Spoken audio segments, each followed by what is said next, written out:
বিকালবেলা বসে বসে বোর হচ্ছিলাম, তাই বেরিয়ে পড়লাম কাছাকাছি একটা জায়গায় ঘুরতে। জায়গাটা আপনারা দেখুন, এত সুন্দর। আর এইটুকু রাস্তার মধ্যে আকাশের দুই রূপ দেখে ফেললাম। তো ভিডিওটা লাস্ট অবধি দেখুন, জায়গাটা কত সুন্দর আর কি মন্দিরে যাচ্ছে সেটাও দেখুন। আর এখানে এত অসংখ্য কালারিং মাছ আছে, আর সবাই এখানে মাছকে খেতে দিচ্ছে। তো মাছগুলো পুরো সামনের দিকে এসে তো সুন্দর দেখতে লাগছিল।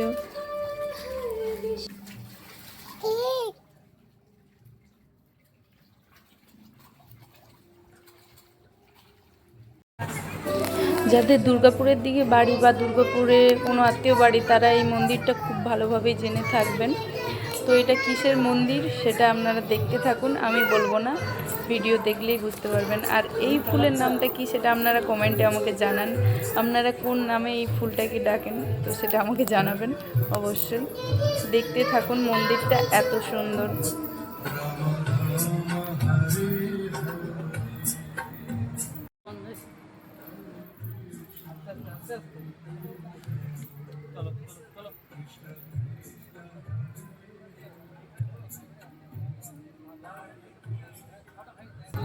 মন্দিরটা বাইরে থেকে দেখতেও এত সুন্দর লাগছিল, আর ভেতর থেকেও সেরকমই সুন্দর।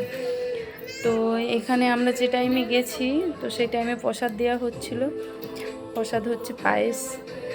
তো আমরা যে ভগবান দর্শন তখনও হয়নি, কিন্তু প্রসাদ যেহেতু টাইমের মধ্যেই দেয়, তাই নিয়ে খেয়ে হাত ধুয়ে এবারে মন্দিরে প্রবেশ করলাম। মন্দিরটা দেখুন ভিতর থেকে।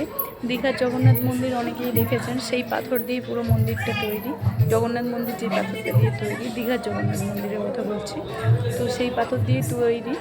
এত সুন্দর ভিতরটা। আর কোন ঠাকুরের মন্দির আপনারা নিজেরাই দেখুন।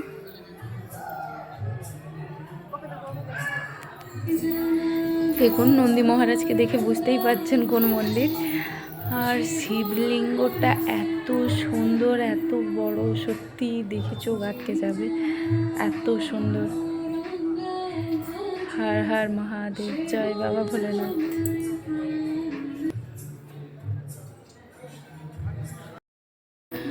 নমো পার্বতীপতে, হর হর মহাদেব, নমঃ শিবায়।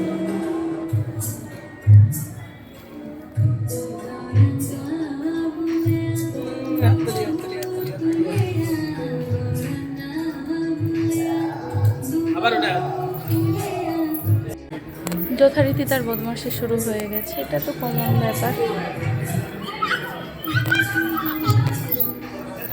ও কি করবে কি না করবে খুঁজে পাচ্ছে না। এতটা স্পেস দেখে, এত মানুষজন দেখে খুব খুশি হয়ে গেছে। এদিক ওদিক ছোটাছুটি করছে, কি যে করছে না, দেখতে থাকুন শুধু বদমাশি।